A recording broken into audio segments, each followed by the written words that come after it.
اور یہ حکم کے معنی میں، یعنی اس کے اندر جو احکام دیے گئے وہ اللہ تعالیٰ کی طرف سے حکم ہے. کتاب، فرقان، قرآن مجید، خود قرآن مجید کا نام قرآن، تنزیل، الذکر، تو یہ مشہور نام ہے. ریمائنڈر، الذکر معنی ریمائنڈر، تنزیل معنی اللہ کی طرف سے نازل کردہ، یہ انسان کی طرف سے نہیں ہے. تو سورہ فرقان میں برابر جواب دیا جا رہا ہے، برابر جواب دیا جا رہا ہے. یہاں تک کہ سورہ فرقان کے آیت نمبر 30 میں نبی رسول شکایت کر رہے ہیں، وقال الرسول یا ربی ان قوم اتخذوا هذا القرآن مہجورا، کہ اس قوم نے اس قرآن مجید کو مہجور بنا دیا. یعنی قرآن مجید کے بارے میں تدبر کرتے، اترتا ہے قرآن مجید، فائدہ اٹھانے والے اٹھاتے ہیں، لیکن یہ قوم فائدہ نہیں اٹھا رہی، انکار پہ انکار کر رہی ہے. تو اللہ سبحانہ وتعالیٰ نبی اکرم صلی اللہ علیہ وسلم کو تسلی دیتے ہوئے کہہ رہے ہیں وَكَذَلِكَ جَعَلْنَا لِكُلِّ نَبِيٍّ عَدُوًّا مِّنَ الْمُجْرِمِينَ. اے اللہ کے نبی پریشان مت ہوئیے، غمزدہ مت ہوئیے. جب بھی نبی آتے ہیں نا، ہر نبی کے دور میں کوئی نہ کوئی ایک عدو، ایک مجرموں میں سے کوئی دشمن ٹھہر جاتا ہے اور نبیوں کو ستاتا ہے. اللہ کے نبی آپ پریشان مت ہوئیے، آپ کے کمی کی وجہ سے نہیں، یہ ان کے اپنے ذاتی کمی کی وجہ سے ہو رہا ہے. ایسا نہیں کہ نبی صلی اللہ علیہ وسلم بتانے میں کچھ کمی کر رہے ہیں، کیونکہ اللہ کے نبی صلی اللہ علیہ وسلم ہمیشہ اس خوف میں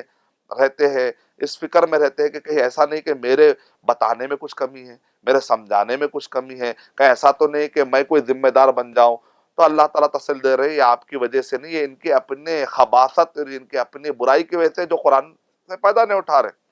اگر دن کی روشنی کھلی ہو اور چمگادڑ کی آنکھ کو اگر نظر نہیں آ رہا ہے تو اس میں پرابلم سورج کا نہیں، اس میں پرابلم چمگادڑ کی آنکھ کا ہے. اگر سامنے میوے لذیذ رکھے ہوئے ہیں لیکن ایک آدمی کو بخار کی وجہ سے وہ لذیذ پکوان، وہ لذیذ کھانے اس کو کڑوے نظر آ رہے ہیں، تو وہ وہاں پر پرابلم وہ کھانوں کا، وہ لذیذ میووں کا نہیں ہے، اس کے زبان کا ہے. تو قرآن مجید نازل ہو گئی، نبی صلی اللہ علیہ وسلم رحمت للعالمین آ گئے، اب لوگ ایکسیپٹ نہیں کر رہے، لوگوں کو سمجھ میں نہیں آ رہا ہے. تو پرابلم محمد صلی اللہ علیہ وسلم کی زندگی میں نہیں، پرابلم قرآن مجید کے تعلیمات میں نہیں، پرابلم وہ پڑھنے والوں کی آنکھ کا ہے. سورج تو نکلتا ہے سب کے لیے، لیکن اگر کوئی آنکھ کا معذور ہے، اگر اس کو سورج نظر نہیں آ رہا تو پرابلم آنکھ کا ہے، پرابلم سورج کا نہیں ہے. تو قرآن بھی ہدی للناس، جیسے سورج سب کے لیے ہے، قرآن بھی سب کے لیے ہے، لیکن فائدہ اٹھاتے کون ہیں؟ ہدی للمتقین، جو تقوی والے ہوتے ہیں وہ فائدہ اٹھاتے ہیں. قرآن مجید میں خود کہہ دیا گیا، تو اس میں تسلی ہے نبی صلی اللہ علیہ وسلم کے لیے. تو جب یہ گفتگو ہو رہی ہے سورہ فرقان کے اندر، اور تو اللہ سبحانہ و تعالیٰ نے، آپ دیکھیں گے اس کے بعد سورہ شعراء میں تفصیل سے نبیوں کا ذکر آ رہا ہے، یعنی کیسے کیسے ہر نبی کے دور میں معارضہ ہوا، قوم نے کیسے ستایا. یہ ان واقعات کو پڑھنے کے بعد نبی اکرم صلی اللہ علیہ وسلم کو تسلی ملتی ہے کہ بھئی ایسا سابقہ میں بھی ہوا ہے. پھر سورہ شعراء کے بعد سورہ نمل میں بھی آپ دیکھیں گے وہاں پر بھی نبیوں کے واقعات ہیں، سورہ قصص میں بھی نبیوں کے واقعات ہیں. تو تسلسل کے ساتھ 3 صورتیں اتاری گئی نبی اکرم صلی اللہ علیہ وسلم کی تسلی کے لیے. سورہ فرقان میں اگر آپ اور ایک چیز غور کریں گے وہ یہ ہے کہ جب سورہ ختم ہو رہا ہے تو وہاں پر اللہ سبحانہ و تعالیٰ نے رحمان کے جو بندے ہوتے ہیں کون ہوتے ہیں، ان کی صفتیں اللہ نے بیان کی ہے. آخری میں آپ دیکھیں گے ہر آدمی جو چاہتا ہے وہ اللہ کا چہیتا بننا چاہتا ہے، تو وہ یہ صفتیں اپنے اندر پیدا کرے، انشاءاللہ اللہ تعالیٰ اس کو چاہنے لگیں گے. بسم اللہ الرحمن الرحیم. وَعِبَادُ الرَّحْمَنِ الَّذِينَ يَمْشُونَ عَلَى الْأَرْضِ هَوْنًا وَإِذَا خَاطَبَهُمُ